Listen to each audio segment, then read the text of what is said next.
Good evening, everyone. I am Elizabeth Goldstein, the president of MAS, and thank you so much for joining us for this virtual gallery talk on Rick Season's Light in the City, the latest exhibit on view in MAS's Doris C. and Alan J. Friedman Gallery.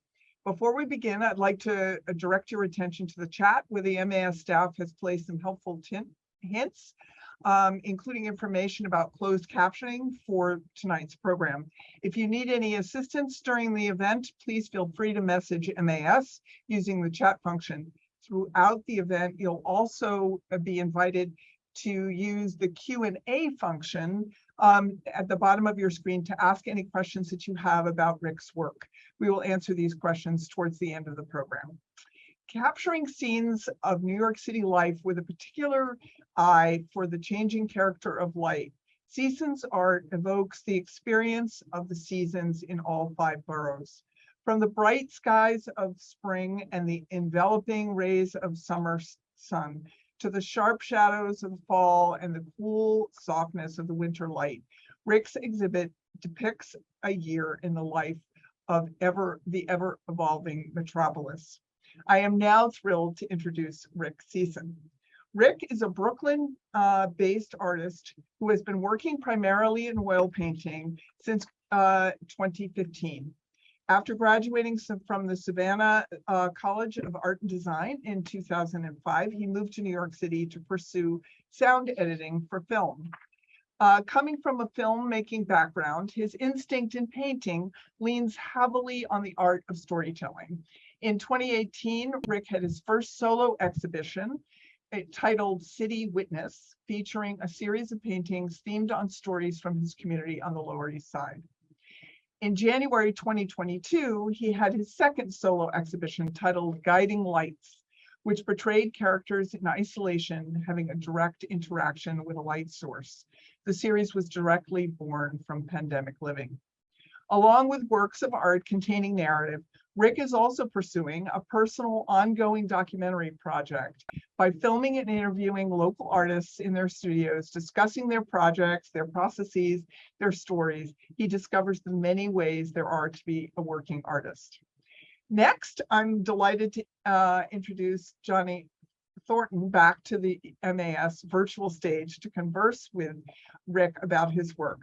Johnny is an artist and curator who lives and works in Brooklyn himself. He is currently the executive director of the Arts Gowanus and co-owner of the Established Gallery. Born in Connecticut, he spent his childhood in Johannesburg, South Africa, before moving to Tucson, Arizona, where he studied fine arts at the University of Arizona. He received his Master's of Fine Arts from Parsons, the New School for Design, in 2012. Thornton has curated exhibitions, public art installations, and community art projects throughout New York City. His work has been exhibited throughout the United States and is part of several private collections. Thornton's art studio is located in Gowanus, New York. Now I am super excited to turn things over to Rick, who will make a few brief remarks. Then he will be joined again by Johnny, and the pair will explore Rick's work and engage in a conversation about his practice, process, and how these paintings capture our ever-evolving metropolis. Welcome, Rick and Johnny. Take it away. Cool. Thank you so much, Elizabeth, for that warm introduction. Thank you, Jen and Genevieve, for your hard work in putting this together. And thank you, Johnny, for guiding the conversation today. Thank you, MAS, for giving me the opportunity to introduce my work to a new audience. It's not often that an artist gets to speak directly to a willing audience about their work. And finally, I thank all of you for tuning into the show. To start with, I wanted to give some context for the show.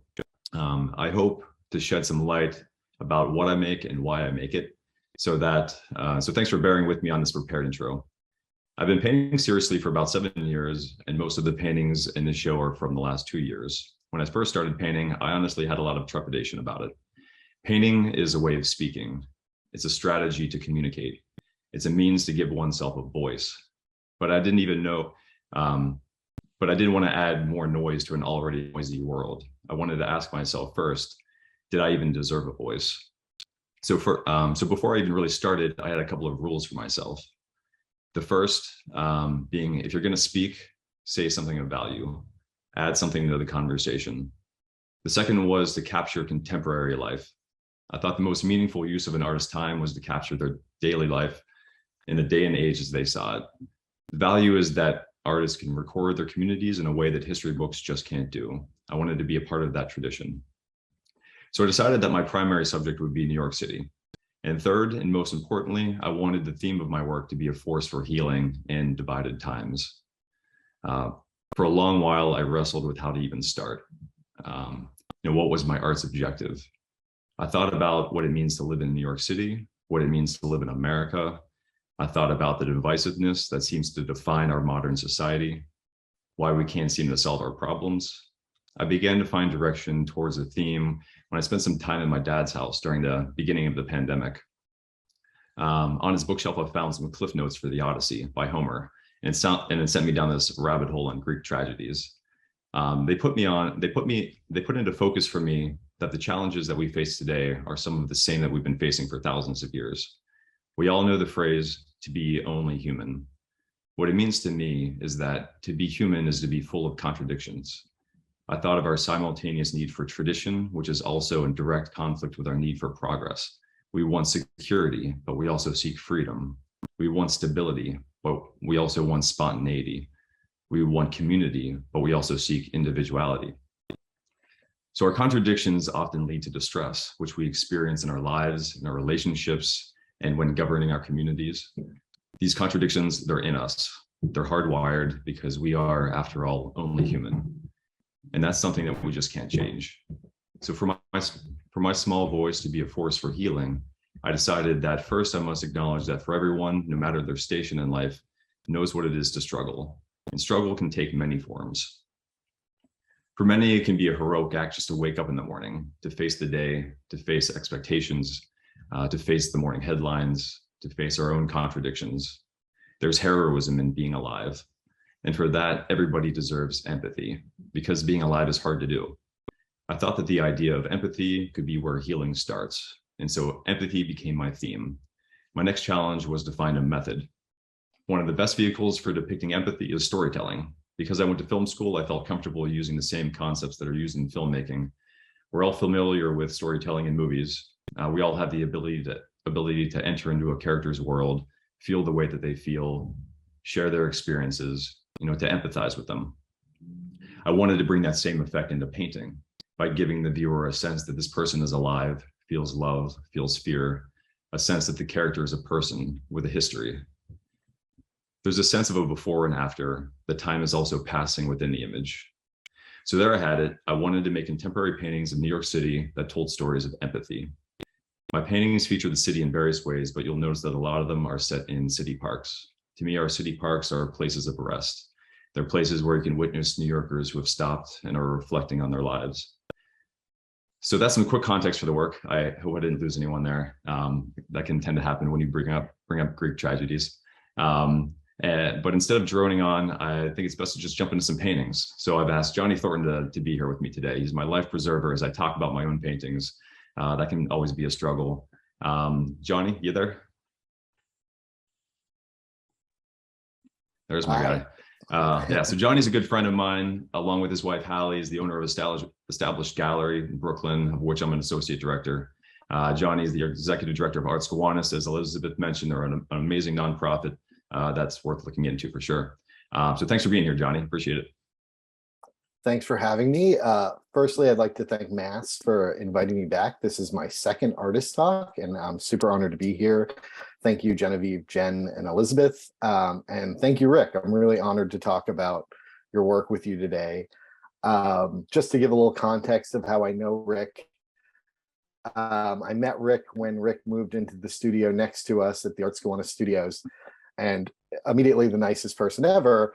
And then you see the way his work develops and what a prolific painter he was and how he uses storytelling as a tool. And it really drew me to his work. So getting to see his work develop quickly, he works through paintings very quickly, and it's just amazing to see Rick work. And so in January of this year, I offered Rick a solo show at Established Gallery And that was an amazing show. Some of the work you'll see was actually in that show, and we'll talk about it a little bit. And earlier this year, Rick has joined the established team and has been, he does his paintings in the back, so I get to experience him making his work and creating his work in real time. Whenever I come in, I see his amazing work and see how it's developing. So I think it's going to be great to share his processes with everyone and the work in this. So before I keep droning on about how great Rick is, let's jump into some paintings here. Okay, let me share the screen. Okay. Cool. How's that look? Everybody see that? Looks good. Cool. So this is the yeah, this is the first painting. Yeah. Oh, sorry. Yeah, go ahead, Johnny. You take it away. This is Distant Light, and this was actually hung in our window for Rick's painting, for Rick's show in January. And the way it depicted light, it was really amazing to see people stop at the window. This was displayed in our window, and this drew people into the exhibition in such an amazing way. And it really is emblematic of Rick's work, the way he uses light almost as a main character or one of the main characters in his work. Rick, can you talk about this a little bit? Yeah, sure. So I saw this man. He was actually sitting on a bench in Hell's Kitchen. It was a few years ago, and I was just struck by his pose. You know, it was such a unique pose, and I thought it was very poetic. You know, I tended to see people in public as, you know, often just posing in these very, you know, beautiful ways that are just have some meaning in them. So I was kind of just struck by his pose. I knew I wanted to kind of build a scene around him. What I ended up coming up with was this idea that, like, he's looking into the distance. I wanted to surround him with light, and I wanted to surround him with, like, kind of a hopeful feeling. It's a feeling of isolation, just him being there alone. So I wanted to combat that with a sense of possibility in front of him. So there's something off screen. I'm not sure exactly what it is. I didn't want to be explicit in what was off screen. I wanted the viewer to kind of fill that in for themselves. So I think you'll kind of find that it's got this feeling of like a wide open space, and there's a lot of possibility in front of him. So that's kind of what I was going for there. Compositionally, I wanted to kind of create some movement in the painting. So I have this right to left movement where his gaze is obviously looking in that direction from right to left. But, you know, I wanted to support that with the clouds in the background to kind of help push that from right to left. And then I also had this kind of feel of a return from the light, like the light is reaching for him. And, you know, in the open, expansive field in front of him, the strong yellow field, there's kind of the sense that, like, the light is kind of coming back at him. So that was kind of the idea behind this painting.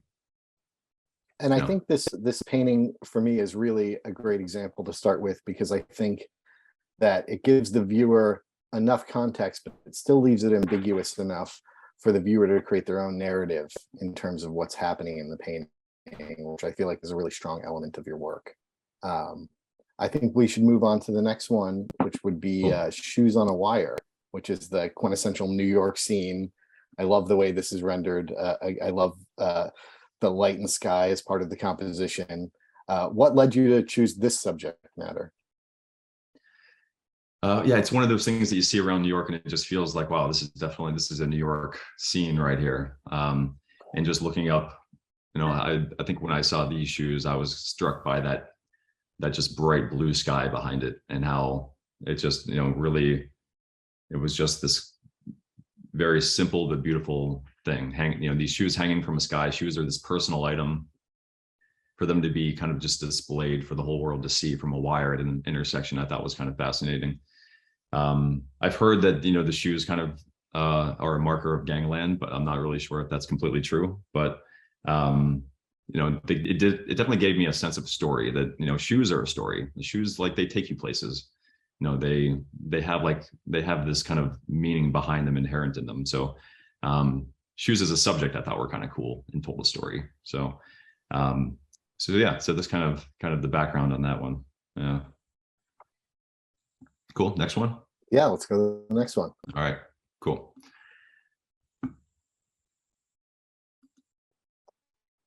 So this piece, Remembering the Light, is another quintessential New York scene in a park. I love the way this is rendered. I love this painting.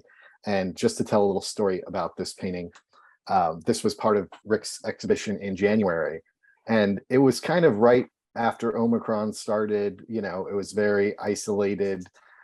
We kind of went backwards a little bit in terms of COVID. And when we decided to have the show, we put kind of safety protocols first. And so we were kind of letting people in kind of one at a time sometimes. And I remember this woman coming in and just, you know, looking at the show, but really staring at this painting. And me and Rick were in there and she's weeping. And she said it brought her such a sense of hope. And for me, you know, art sort of evoking that kind of emotion in someone is a really powerful thing. And in the time that the show was taking place, you know, she was weeping and saying, I really needed to see this. And it was such a beautiful moment. So, you know, I think that this is, you know, a very special piece to me, because I always think of that moment, a moment of hope, and sort of this person who felt very isolated, was a little scared to come into the gallery, and when was in there was just overwhelmed by emotion of the beauty and the hopefulness of this image. Yeah, I remember that. That was pretty meaningful to me, actually. Yeah, so I'd been thinking about this painting for a long time, actually. I had seen this person. This is actually set in Union Square, kind of looking south. On the left-hand side is the entrance to the subway station. So I didn't really want to over explain that this is Union Square, because it didn't really matter to the story, except that this is, you know, one of those city parks where people go to get away from things. And I saw this guy sitting there, and he's just, you know, again, he was just kind of just soaking in the light. And I thought it was just a really beautiful pose, just taking a moment. And so I had struggled with this one a little for a while, actually. I did some drawings and some color studies, you know, small little paintings, just to try to figure out what the colors would be. Eventually I kind of like got over some of those hurdles, and kind of made some breakthroughs. So yeah, I just wanted this dynamic composition of left to right, just the feeling of the light crossing over him and going from right to left. So yeah, you know, it's one of my more successful paintings. I think it really what kind of got to be where I wanted to be, you know, after a little bit of struggle. So yeah. Cool. Let's move on to another painting that sort of kind of evokes for me that sense of hopelessness, hopefulness. You know, I think that, like a lot of your work, the narrative is kind of left to the viewer. And I've always read this as someone walking out of the rain into the light. And it reads to me as a very hopeful act again. Can you talk a little bit about the context of this painting? Yeah, so I saw this gentleman. He was in that kind of underground area below Rockefeller Center, where there's like all those passageways and there's some open air plazas. And I saw him standing there. He was standing in one of the open plazas. The rain was coming down, and he didn't look like he was meeting anybody. He was just kind of standing there, and just kind of, you know, he could have walked inside. He could have been under the cover of the underground station, but he was just standing there. So, and I thought it was kind of a striking pose, even though he was just standing there. So, I removed everything that I didn't really feel like was necessary. Like, I wanted to tell the story of this person. I kind of wanted to get in their head and figure out what was their point of view here. So what I came up with was basically putting this big wall behind him. And the wall, to me, kind of gives a feeling of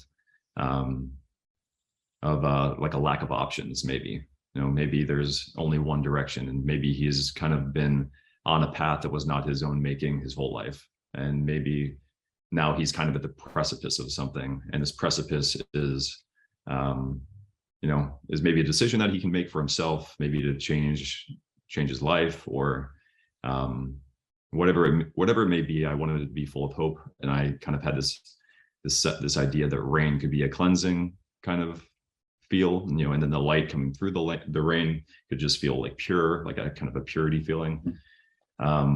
So yeah, that's kind of what where this painting came from. Yeah.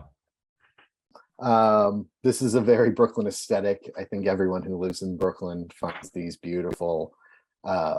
People put plants on them. It kind of gives you kind of these insights of what's going on in people's apartments. Some people do them, they have plants out there. It's beautiful, and it captures a slice of life. What drew you to this subject matter? Yeah, it's just another, like, this is New York. It's most people, when they look out their windows in the rest of the world, they see a lawn. You look out a window here and you see a fire escape. And in a way, it kind of gives me a sense of like a little bit of a story, and like people sit out on their fire escapes all the time. They have a smoke or they have a drink, and it's also a fire escape. It's like, I called it Brooklyn Escape on purpose because I thought it'd be kind of funny to mention how, Brooklynites sometimes need an escape. Sometimes we just need to get out of things. So it's not really a super, like complicated painting. I just wanted to do a New York painting, and I thought that this really kind of captured it. So yeah. It's really like just slice of life, and that's what I love about this piece. It's Yeah. any sort of like sunny day in Brooklyn, you can look up and see this, which I love. Let's move on to Flatiron Spring.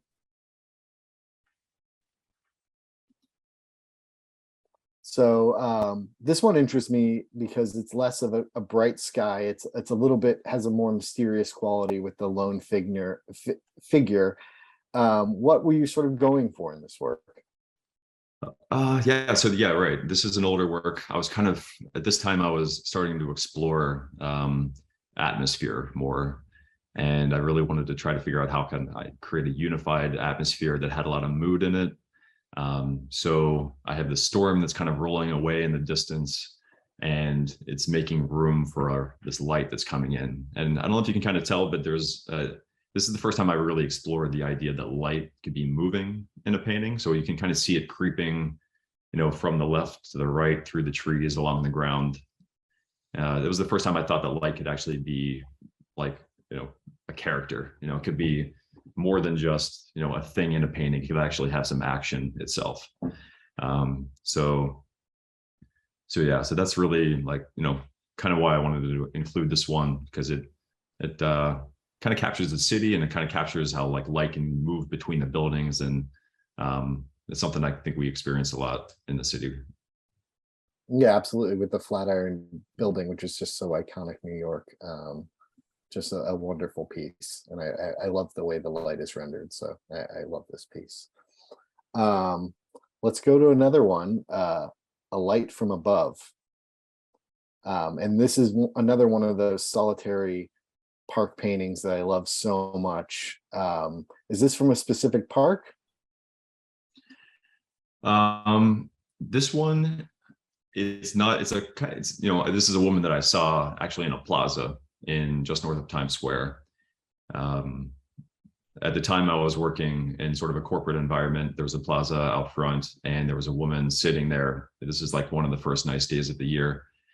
And so she was out there, and she was taking in the rays, but she was surrounded by people. There was kind of complete chaos, as Times Square can be.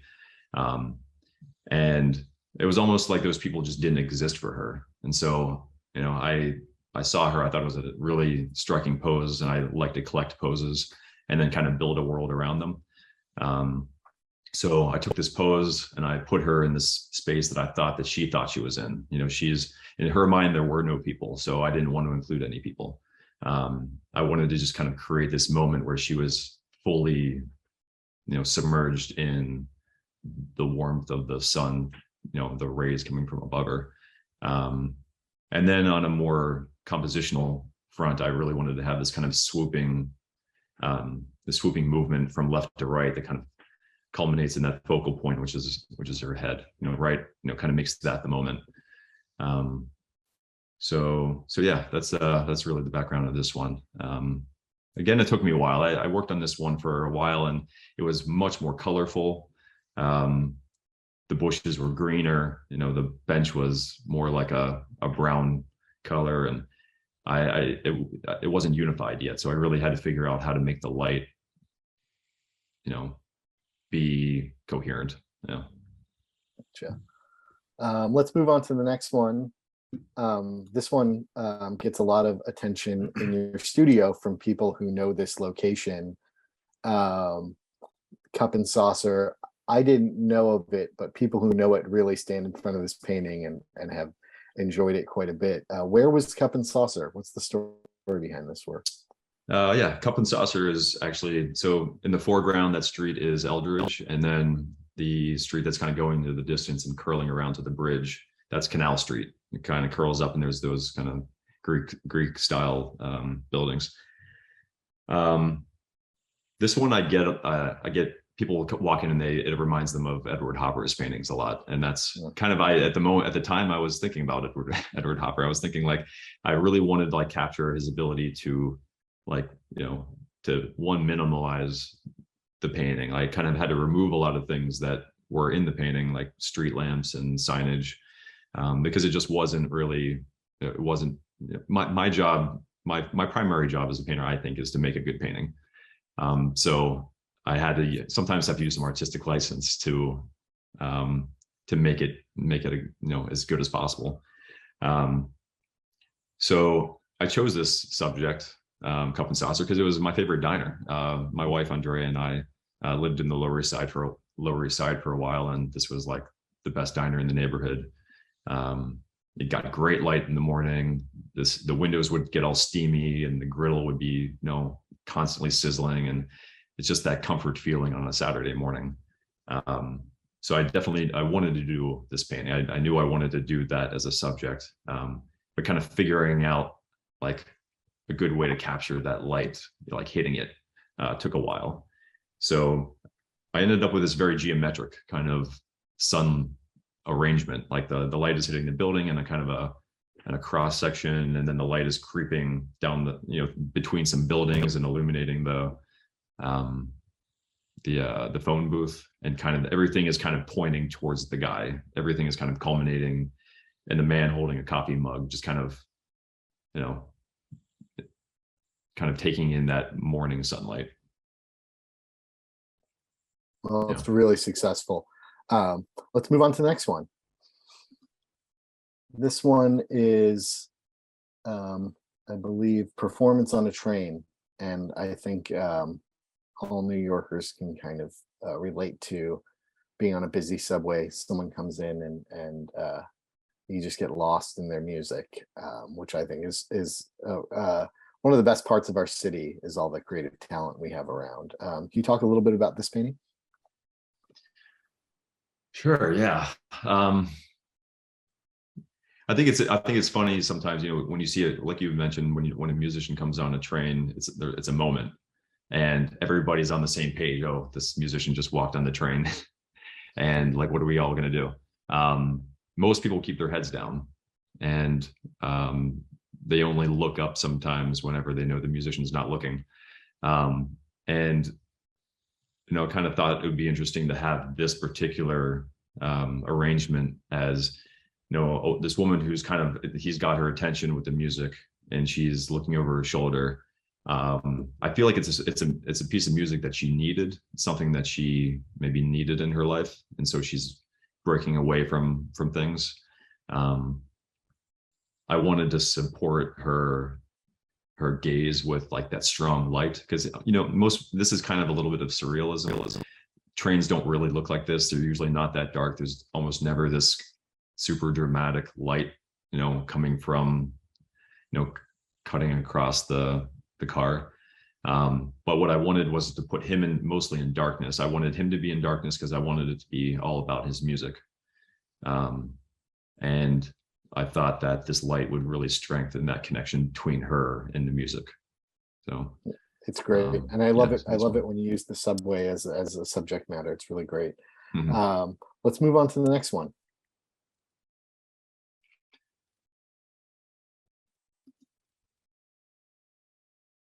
So this is Caretaker, and this is a very New York scene. I think we've all sat at one of the great parks and enjoyed a moment in the shade on a sunny day. And this depicts a caretaker taking care of a child. Talk a little bit about the subject matter a little bit. Yeah, this one has a couple of layers to it for me.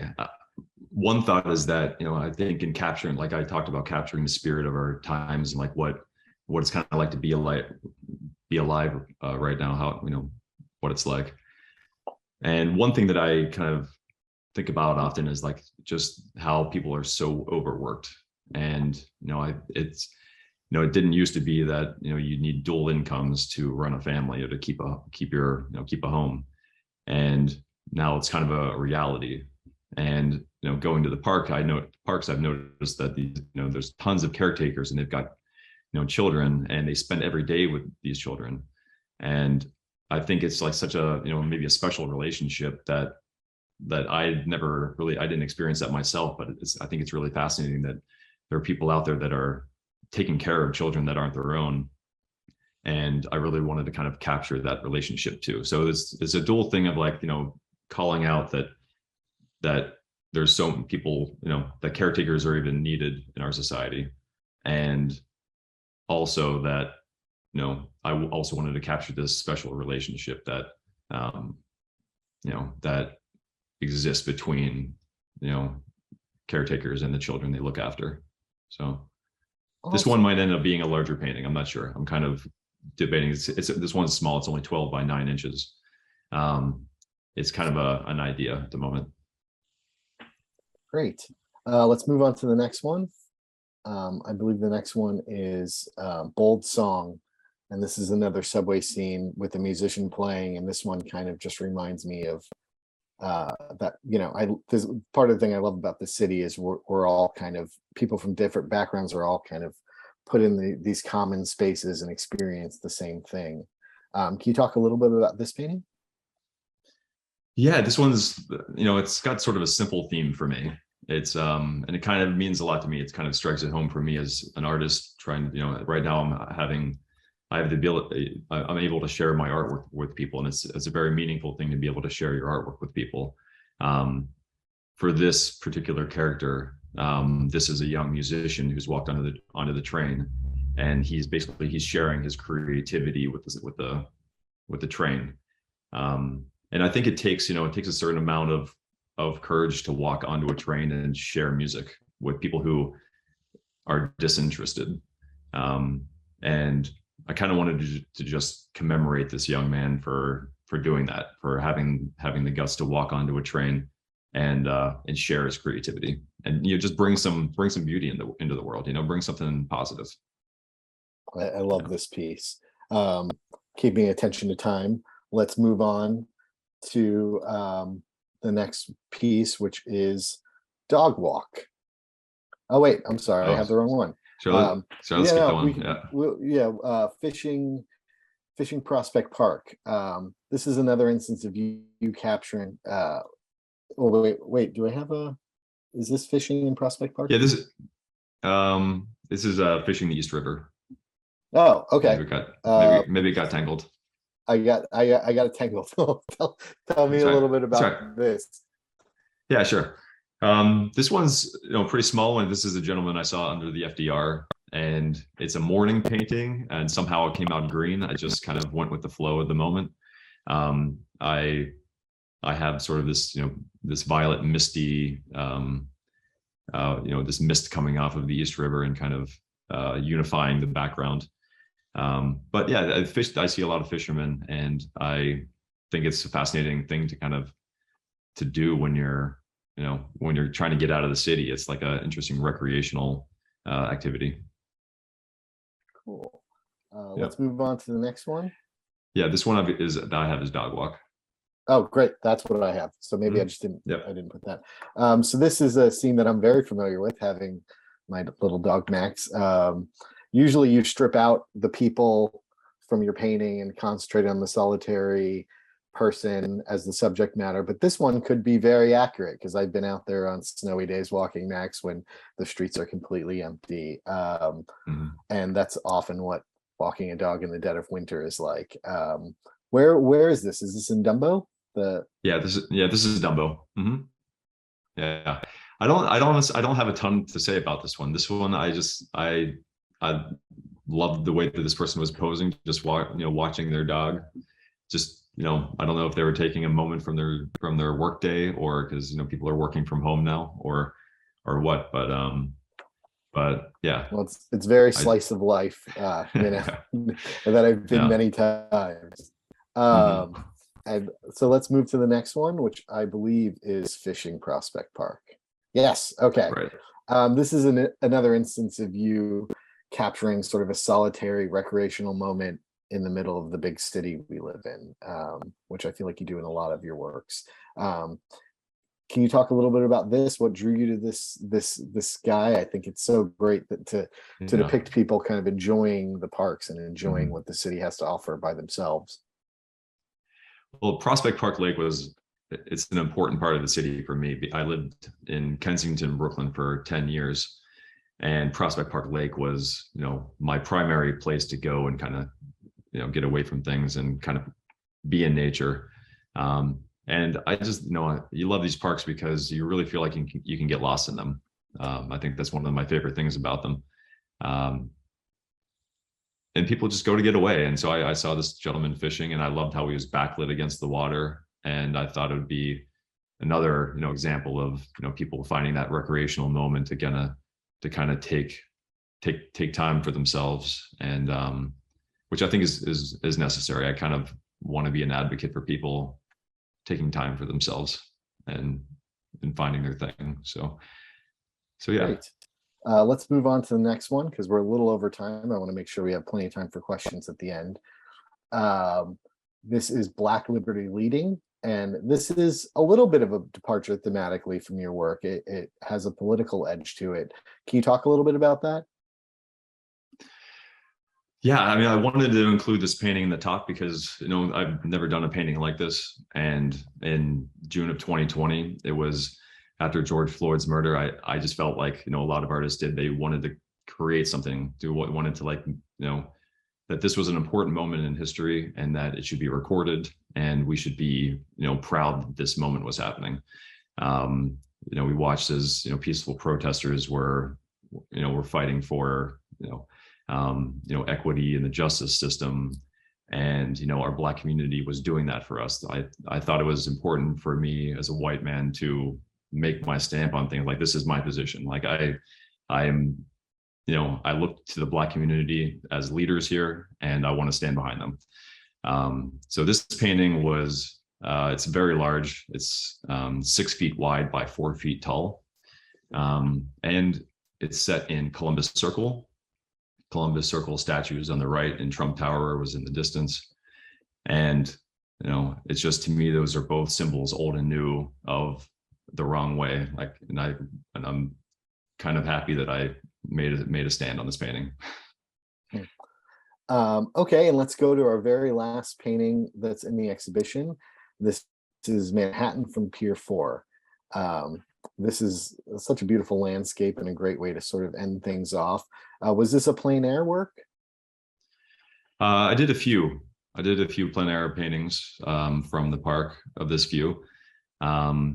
This particular painting, I did reference a photograph for it because I was walking one evening and there was just a luminosity of this beautiful red-orange light in the city, and I just like, this is amazing. I gotta try to capture these colors. So I've done this painting a number of times on a smaller scale. This one's quite large. I think it's maybe 60 inches by maybe 40. I'm not completely sure actually. But I wanted to wrap up. This is the last painting in the show, and I wanted it to kind of be about the city as a whole, about this beautiful city that we have. The built structures that we get to live with every day can be quite beautiful, and I wanted to commemorate that. Just an amazing body of work. I enjoy seeing it in the gallery. in your painting studio every day. So I'm lucky to kind of get to experience this, and I'm so glad that we were able to share these. Thank you. So I'd like to discuss a little bit just about your background.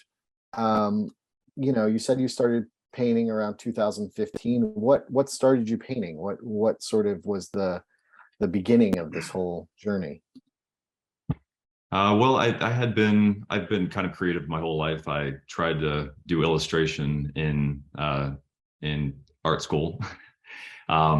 And I quickly got kind of distracted into other things. Filmmaking, I started doing sound design for films. I really wanted to put the explosions and the and like the do Foley, make the footsteps, put the footsteps in the movies.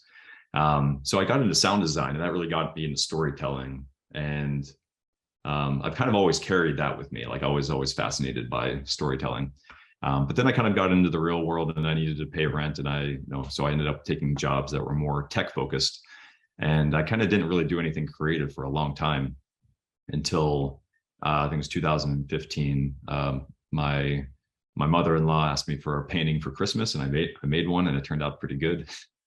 And I was like, oh, I think I'll do another one. So I did another one, and then I did another one, and that kind of got the ball rolling. But like I said earlier, I really wanted to kind of do it the right way. And I thought my paintings were good, but they weren't like that good. I thought, my problem wasn't really about practicing. It was about information. I felt like I just didn't have enough information about how to make good paintings.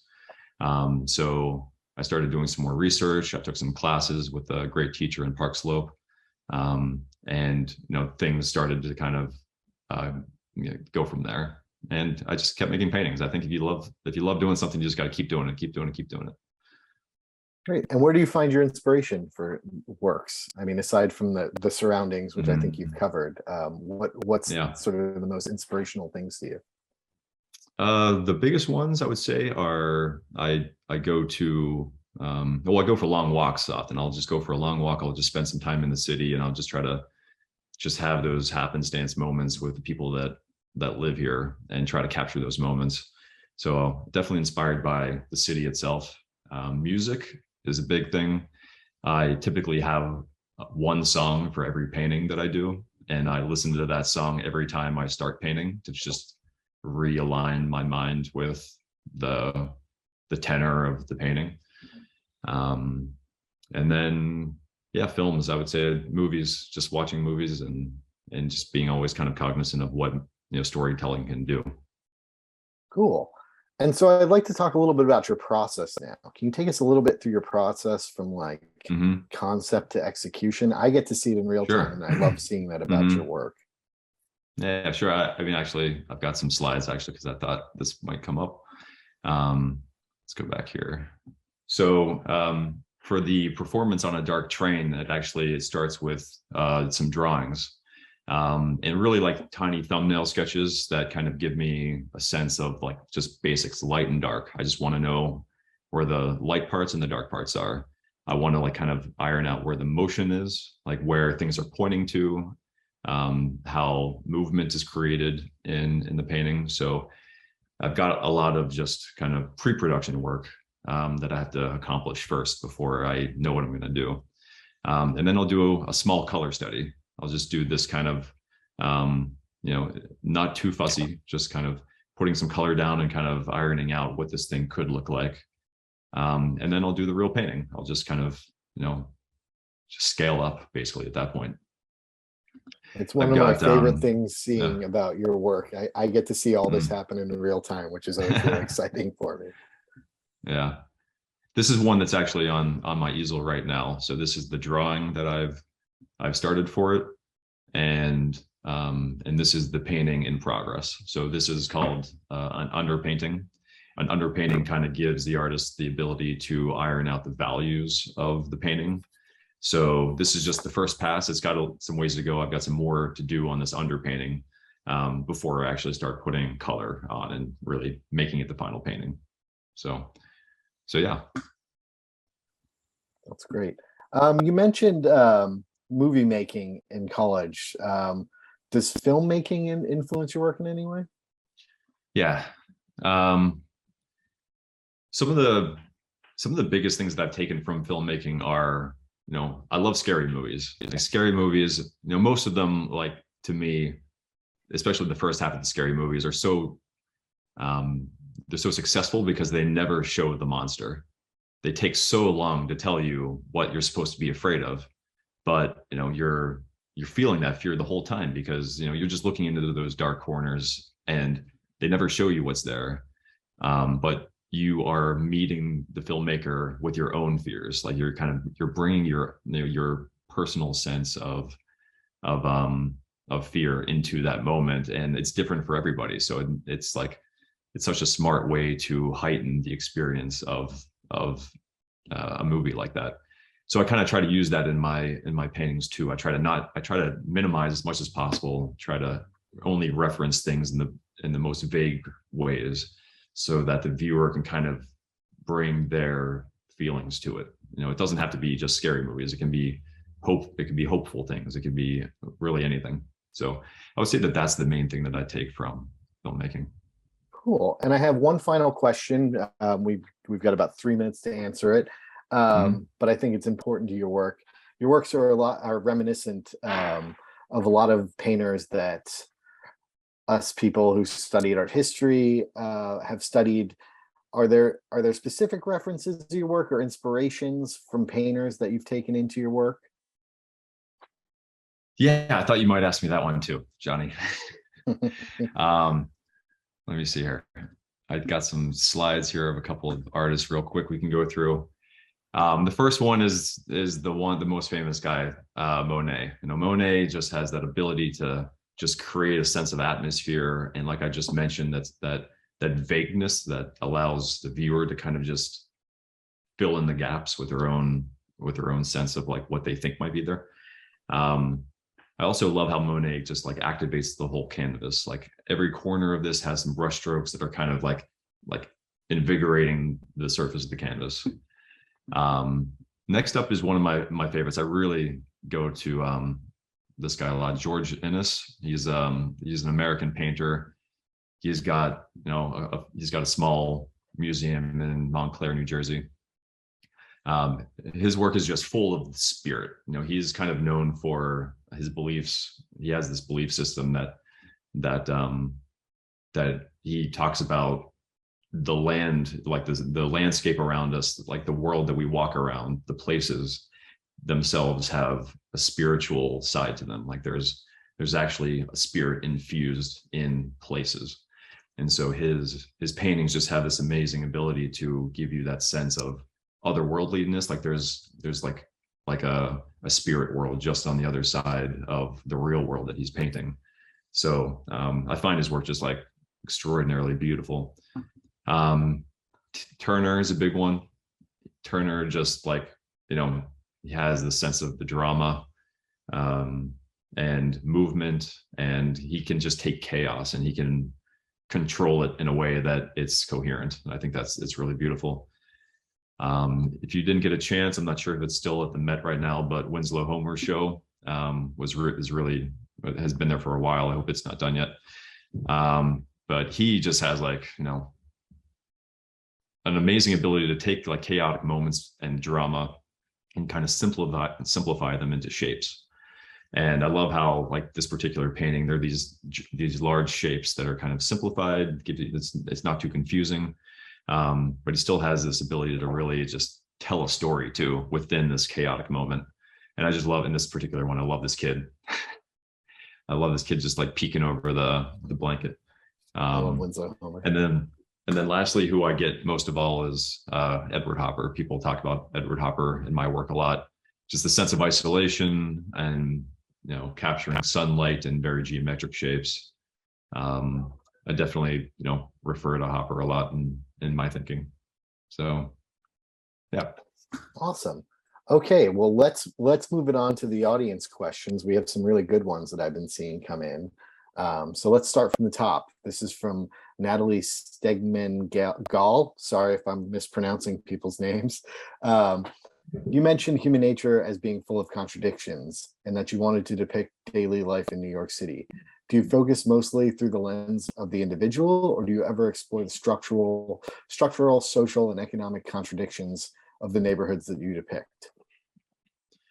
Cool. Thanks, Natalie. It's a good question. I definitely try to focus mostly on the individual and our perceptions of our reality. Any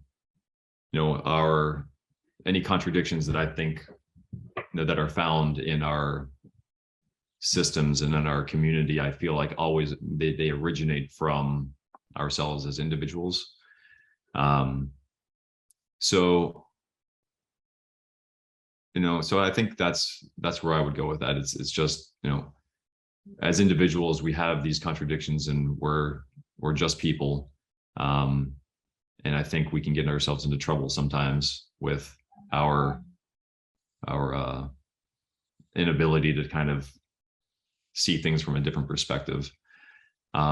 So I really want to try to get into people's personal perspectives for these characters, and try to just say that, it's okay. It's okay that we're like this, like we have to just be able to manage it. First off, we have to just acknowledge that we feel this way.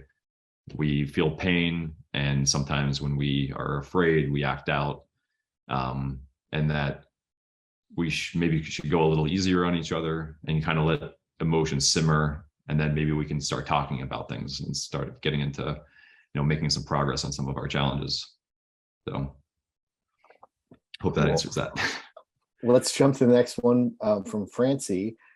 Doris Friedman Gallery was a champion of New York City, most especially its waterfront, through a project she supported in the mid-'70s called The Showboat. Will you consider amplifying a recognition of the 5,280 miles of New York's waterfront by revisiting that landscape? Yeah, absolutely. I mean, I feel like I'm at the beginning of my journey here. I've got, a few dozen characters or people that I've kind of depicted. And I do feel like there's so much for the city. Like there's so much opportunity for me in the city. And the waterways are just, they're that lifeblood, that movement through the city is constant, and it's like rejuvenating. And I feel like that's a definite spot where I think I could pursue some people, some characters who are by the waterfronts, and taking advantage of those projects. Sure. Cool. Let's go to the next question from Natalie Garber. I love the point of view around capturing contemporary life as a way for art to record history. Can you talk more about this and your process of painting from life around you? Sure. Thanks, Natalie. Yeah, I try to get out as much as possible, and I will admit that I get trapped sometimes in the studio.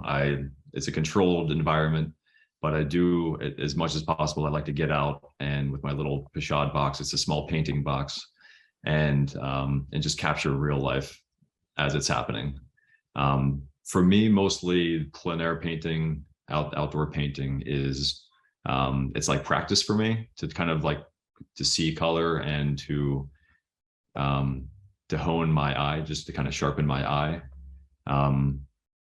I think, I tend to take those ideas back to the studio though. And I don't, my final paintings are a little bit more surreal. They're a little bit less dependent on reality, and they are more of an infusion of what I feel this character is feeling. So yeah, I think plein air painting is very important to do. I should do it more. It's hard to get out sometimes when you're traveling, when you're working on something and you're like, I got to get back there. So, did you enjoy your time at SCAD, and how has it influenced your painting? Thanks, Nancy, for the question. Yeah, so SCAD, that's SCAD. That's Savannah College of Art and Design. I graduated from the Savannah College of Art and Design in 2005. I mean, Savannah is one of the great cities of this country, and I was very privileged to have some time living there while I was studying. If you haven't gotten a chance, go to Savannah. It's beautiful.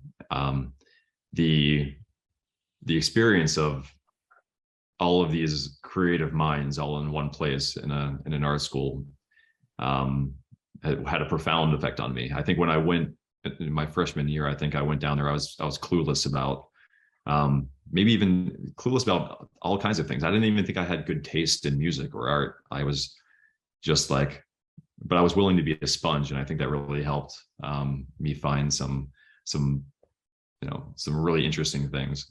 So my time at SCAD was pretty life-changing. Yeah, I think I got I really feel like being more focused on my work and kind of taking it more seriously. I met so many people who were just so good. I knew that I had to really elevate my game. So yeah. Great. We got about 2 minutes left, and we have two more questions. Another one from Natalie. I like how your recording of New York life leaves room for imagination and emotionality, rather than only what's taking place in front of you. How do you decide when to be true to life and when to take artistic license?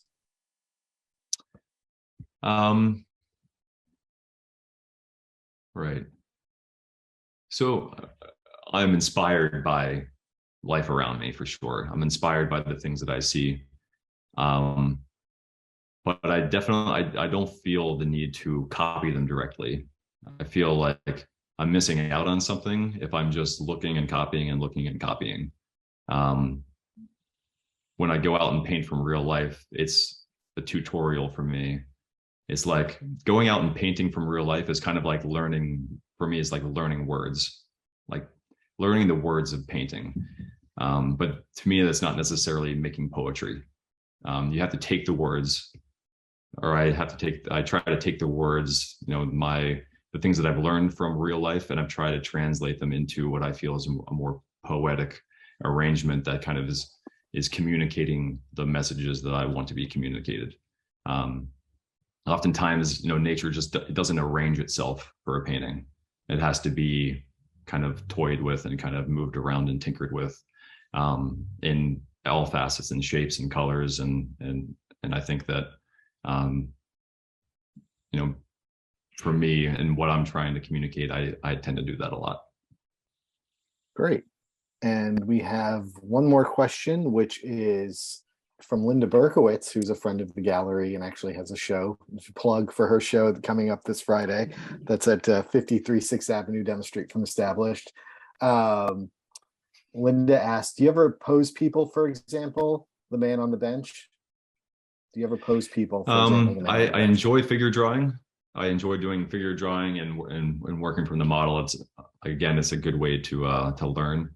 I have not really used the live models. I find that maybe it's my own fault. I'm not very good at manipulating them to be natural. I find walking around that I feel like people are extraordinarily poetic in real life when they're just leaning up against a wall, or they're sitting on a bench, or people can take on just very expressive poses like on their own. So yeah, cool. Thanks for that question, Linda. Great. And that brings an end to the audience question. Thank you for inviting me, Rick. This was amazing. Thank you all. Yeah, oh my gosh, that was exhilarating and fun, and thank you all. Yes, thank you both. Rick, I don't think we imagined a conversation that was going to swing from Greek tragedy to horror movies and end up by finding healing in solitude. So thank you for both of you for illuminating your incredible work. I also want to thank the MAS staff, Jen Deloria and Genevieve Wagner, for putting together this program this evening. And thanks especially to our audience. Thank you for joining us this evening, and especially to MAS members. If you're not a member and enjoyed tonight's show, we hope that you'll consider joining.